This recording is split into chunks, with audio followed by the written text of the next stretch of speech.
علیکم، کیسے ہیں دوستوں؟ یقیناً آپ خیریت سے ہوں گے۔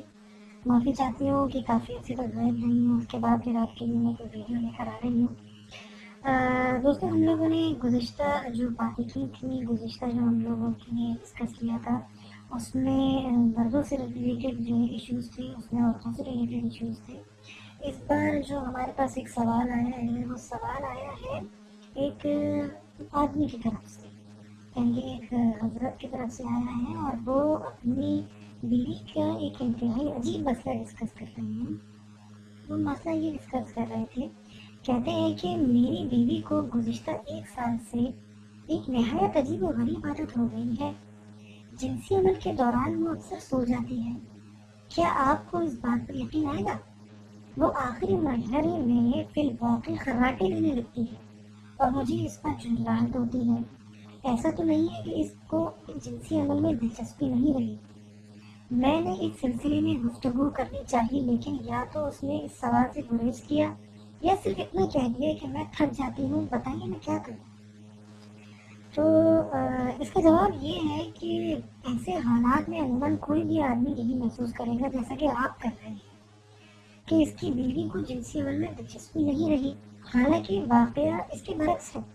حقیقتاً جو کچھ ہوتا ہے وہ یہ ہے کہ آپ کی بیوی آپ کے مقابلے میں جلد عروج کو پہنچ جاتی ہے، یعنی کہ اگر آسان لفظ میں کہیں تو وہ جلدی سے جلد از جلد فارغ ہو جاتی ہے، اور اس کے نتیجے میں جو آرام ملتا ہے اس کی وجہ سے وہ سو جاتی ہے۔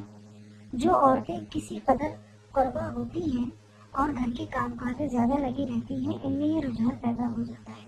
یعنی کہ دیکھیے، اس میں بات آسان سی اگر میں بتاؤں آپ کو تو یہ ہے کہ وہ تمام عورتیں جو پورے دن کام کرتی رہتی ہیں، تھکی ہاری ہوتی ہیں، اور جس وقت ان کو جو ہے جنسی عمل سے وہ گزرتی ہیں، تو اس جنسی عمل سے گزرنے کے بعد ان کو اس قدر آرام، اس قدر سکون ملتا ہے کہ وہ فوراً جو ہے تھک جاتی ہیں، یعنی کہ ایک سکون میں آ جاتی ہے ان کی پوری باڈی، اور وہ اس کی وجہ سے سو جاتی ہے۔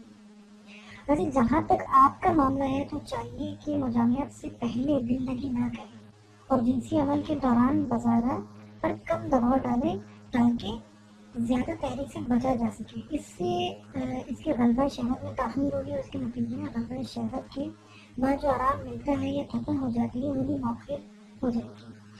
اچھا، اس میں اگر تھوڑا اور اس کو میں آسان کر کے بیان کروں تو اس میں یہ کہنا چاہ رہی تھی کہ اگر جو ایک ہم جس کو اورل سیکس کہتے ہیں، اورل سیکس میں آپ تھوڑی کمی واقع کریں، یعنی کہ جو دیگر باڈی پارٹس ہیں اس کو ہاتھ لگانا یا پھر منہ لگانا، اس طرح کے جو عمل ہے اس میں تھوڑی سی کمی لائیں، کیونکہ یہ جتنا آپ جلدی کریں گے، جتنا آپ زیادہ کریں گے، اتنی ہی شہوت بڑھے گی اور اتنی ہی وہ جلد از جلد عروج پر پہنچیں گے اور فارغ ہو جائیں گے۔ تو اس وجہ سے اس میں تھوڑی سی آپ کمی واقع کیجیے، اس میں آپ کمی واقع کریں گے تو اس سے ہوگا یہ کہ ان کو اس طرح کی جو شہوت آپ پہلے دے رہے تھے اس طرح کی نہیں دے پائیں گے، اور چونکہ ظاہر بات ہے کہ آپ کی جو وائف ہے، جو آپ کی بیوی ہے، وہ جلد از جلد تحریک پہ پہنچ جاتی ہے، عروج پہ پہنچ جاتی ہے، اور جلد از جلد وہ تحریک ہو جاتی ہے، تو بجائے اس کی کہ جو ہے وہ ان کو تاخیر ہو، ان کا چونکہ معاملہ تھوڑا دیر سے ہوگا، تو الغرض یہ ہوگا کہ آپ اگر اور مزید اس کو آسان کریں تو آپ کو یہ چاہیے کہ آپ اپنے وقفے کو مختصر اور اس کے وقفے کو طویل کریں، تاکہ دونوں غلبہ شہوت کے مرحلے تک ایک ساتھ پہنچیں۔ اس سے آپ کا مسئلہ بھی حل ہو جائے گا اور آپ دونوں کو زیادہ لذت بھی حاصل ہوگی۔ امید ہے کہ آپ کو ہماری یہ ویڈیو پسند آئی ہوگی، اور یقیناً آپ کے لیے کارآمد بھی ثابت ہوگی۔ جن جن حضرات کے ساتھ اس قسم کی کوئی بھی مسئلے مسائل ہیں، وہ جو ہے اس سے ہماری چیز سے فائدہ حاصل کر سکتے ہیں۔ اگلی بار پھر ایک نئی ویڈیو کے ساتھ، ایک نئی معلومات کے ساتھ حاضر ہوں گے۔ تب تک کے لیے اجازت دیجیے اپنی دوست مہری عمران کو۔ اللہ حافظ، اور ہماری اس ویڈیو کو لائک شیئر ضرور کیجیے گا، اور ساتھ ہی ساتھ سبسکرائب بھی کیجیے گا۔ بہت بہت شکریہ۔ اللہ حافظ۔